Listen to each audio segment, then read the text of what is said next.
ఎప్పుడు క్రైస్తవుడు మందిరానికి ఎందుకు వెళ్తున్నాడో, మందిరానికి ఎందుకు వెళ్ళాలో ఆ ప్రత్యక్షత, ఆ రెవల్యూషన్ ఎప్పుడు తాను కోల్పోకు. తమ్ముడు, ఎందుకు మందిరానికి వెళ్తున్నావు?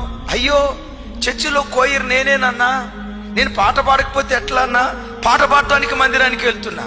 పరిచర్య చేయటం మంచిదే, కానీ మందిరానికి రావాల్సింది పరిచర్య కొరకు కాదు, ప్రభువును చూడటానికి రావాలి, దేవుని ప్రత్యక్షత పొందుకోవటానికి రావాలి.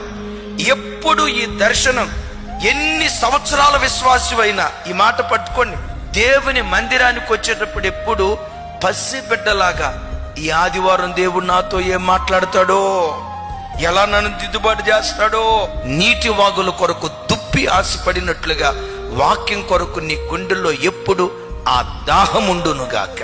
ఆ రోజుల్లో చింతల్లో మన పరిచర్య ఉండేది. ఒక ఆయన నా దగ్గరికి వచ్చాడు. ఏమంటే జెర్మీ పాస్టర్ గారు, వచ్చే ఆదివారం నుంచి నేను కూడా మీ చర్చికి రావాలనుకుంటున్నాను, రమ్మంటారా అన్నాడు. రావాలనిపిస్తే రాయ్యా అన్న. అయ్యగారు, నేను ఒక్కడనే కాదు, నేను గనక మీ చర్చిలో అడుగు పెడితే నా వెనక 50 మంది అడుగు పెడతారు, మొత్తం 51. మంచిదయ్యా, రావాలనిపిస్తే రండి అన్న. తర్వాత ఏమన్నాడు తెలుసా? నేను మీ చర్చికి వస్తా కానీ 2 కండిషన్లు మీరు పెడతానయ్య గారు. నా కండిషన్ పెట్టిన పుణ్యాత్ముడు ఇంతవరకు లేడు, ఇంతకీ కండిషన్ ఏంటో చెప్పు అన్న. ఏమన్నాడు తెలుసా? నంబర్ 1, చర్చిలో నాకు ట్రెజరర్ పోస్ట్ కావాలండి. నేను అన్నా, మన చర్చిలో పోస్టులు గీస్టులు ఏమి లేవయ్యా, అందరూ సమానమే. మీరెవరు అన్నాడు. నేను చర్చిలో పనివాడిని, at the same time pastor గారు. మీ చర్చికి వచ్చేవాళ్ళు అందరు ఎవరు అన్నాడు.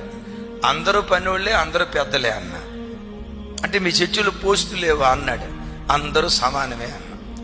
సరే, మొదటిది కుదరలా, రెండోది ఏంటో చెప్పు అన్న. నాకు ప్రతి ఆదివారం కమ్సే కమ్ 2 పాటలు ఇచ్చుకోవాలి అన్నాడు. వీడు పాటలు పిచ్చోడు, కనీసం ఒకటైనా నాకు పాట ఇవ్వాలి అన్నాడు. నేను అప్పుడు చెప్పా, బ్రదర్, అసలు నువ్వు చర్చికి ఎందుకు రావాలనుకుంటున్నావు? నీ తలాంతులు ప్రదర్శించడానికా?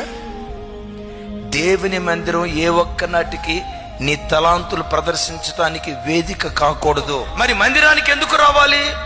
వాక్య విని బ్రతుకును మార్చుకోవటానికి. విశ్వాసులారా, మీరు ఎన్ని సంవత్సరాల విశ్వాసులుగా ఎదిగినా ఈ ప్రత్యక్షత మాత్రం ఎప్పుడు కోల్పోవద్దు. మందిరానికి వచ్చే ప్రతిసారి నా ప్రభు ఏం మాట్లాడతాడో నా బ్రతుకు దిద్దుకుంటా. నిజంగా ఆశతో ప్రజలు మందిరానికి వస్తే ఆ సంఘం బహుగా విస్తరించడానికి దేవుడు కృప చూపిస్తాడు.